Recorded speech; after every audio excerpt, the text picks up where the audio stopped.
అమృత కుంభం దక్కించుకున్న అసురులు రెండు విధాల వారుగా కలిప్రభావం వలన విడిపోయారు.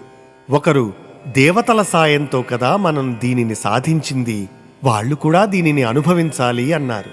కొందరు సహజమైన రాక్షస స్వభావం చేత ఇది మనదే, మనమే అనుభవించాలి అని పట్టుపట్టి కుండను గుంజుకొని పరువులు తీశారు. తక్కిన వాళ్ళు లబోదిబోమంటూ తల్లడిల్లిపోయారు. అప్పుడు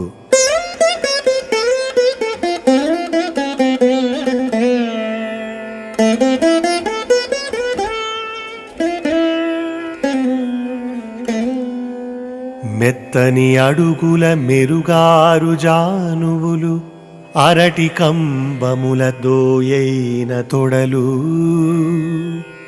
ఘనమగు జఘనంబు కడులేత నడుమును, పల్లవారుణ కాంతి పాణియుగము, కడుదొడ్డ పాలిండ్లు కంబు కంఠంబును, బింబాధరము చంద్రబింబముఖము, తెలికన్నుగవయును అళికుంతలంబును, బాలేందు సన్నిభాలతలము,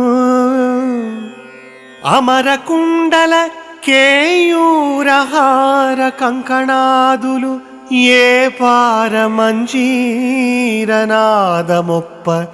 నల్లనవ్వుల పద్మదళాక్షుడు, అసురపతుల నడగింప ఆడు రూపంబుదాల్చి